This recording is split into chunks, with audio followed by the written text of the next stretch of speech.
Audio clip number 32 انشاءاللہ عز و جل سورہ بقرہ کی آیت نمبر 93 سے لے کر 95 کی تلاوت، ترجمہ اور تفسیر صراط الجنان سنیں گے۔ بسم اللہ الرحمن الرحیم۔ ترجمہ: اللہ کے نام سے شروع جو نہایت مہربان رحمت والا ہے۔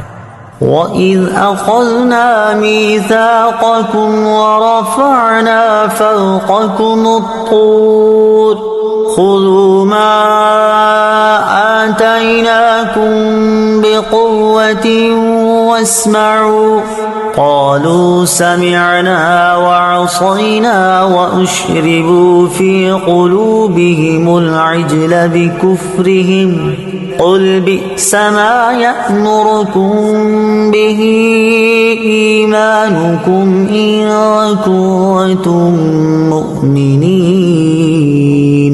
ترجمہ: اور یاد کرو جب ہم نے تم سے عہد لیا اور کوہ طور کو تمہارے سروں پر بلند کر دیا اور فرمایا مضبوطی سے تھام لو اس کو جو ہم نے تمہیں عطا کی ہے، اور سنو، انہوں نے کہا ہم نے سنا اور نہ مانا، اور ان کے کفر کی وجہ سے ان کے دلوں میں تو بچھڑا رچا ہوا تھا۔ اے محبوب تم فرما دو اگر تم ایمان والے ہو تو تمہارا ایمان تمہیں کتنا برا حکم دیتا ہے۔ وَإِذْ أَخَذْنَا مِيثَاقَكُمْ، اور جب ہم نے تم سے عہد لیا۔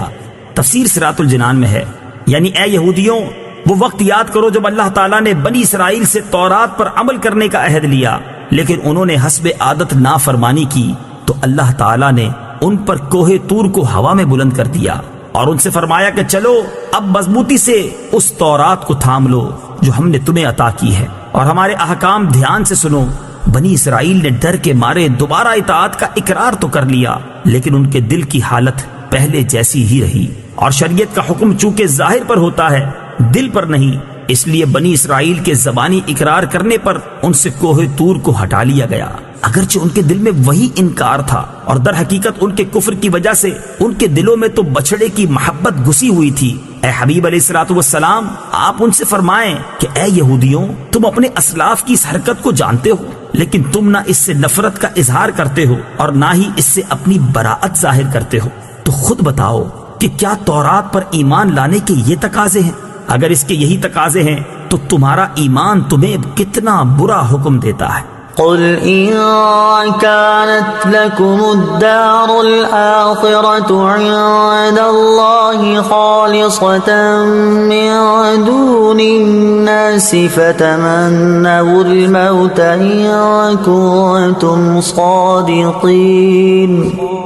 ترجمہ: اے محبوب تم فرما دو اگر دوسرے لوگوں کو چھوڑ کر آخرت کا گھر اللہ کے نزدیک خالص تمہارے ہی لیے ہے تو اگر تم سچے ہو تو موت کی تمنا تو کرو، خالصتاً، خالص تمہارے لیے۔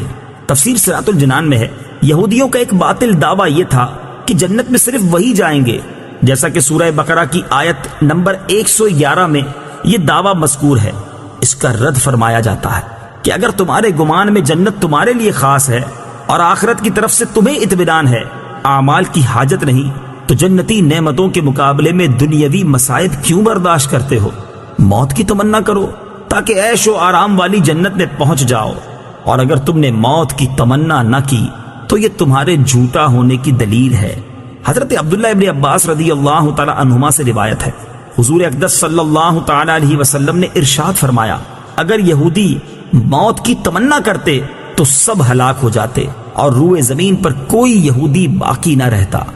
فتمنوا الموت، تو موت کی تمنا کرو۔ تفسیر صراط الجنان میں ہے، موت کی محبت اور اللہ تعالیٰ کی ملاقات کا شوق مقبول بندوں کا طریقہ ہے۔ حضرت عمر فاروق رضی اللہ تعالی عنہ ہر نماز کے بعد دعا فرماتے، بخاری شریف کی حدیث ہے، اللہم ارزقنی شہادتا فی سبیلک واجعل موتی فی بلد رسولک صلی اللہ تعالی علیہ وآلہ وسلم، یا رب مجھے اپنی راہ میں شہادت اور اپنے رسول کے شہر میں مجھے وفات نصیب فرما۔ وَلَن يَتَمَنَّوْهُ أَبَدًا بِمَا قَدَّمَتْ أَيْدِيهِمْ وَاللَّهُ عَلِيمٌ بِالظَّالِمِينَ۔ ترجمہ: اور اپنی بدعمالیوں کی وجہ سے یہ ہرگز کبھی موت کی تمنا نہ کریں گے، اور اللہ ظالموں کو خوب جانتا ہے۔ وَلَن يَتَمَنَّوْهُ، اور ہرگز موت کی تمنا نہ کریں گے۔ تفسیر صراط الجنان میں ہے، یہ غیب کی خبر اور معجزہ ہے کہ یہودی نبی کریم علیہ الصلوۃ والسلام اور اسلام کی شدید مخالفت کے باوجود بھی موت کی تمنا کا لفظ زبان پر نہ لا سکے۔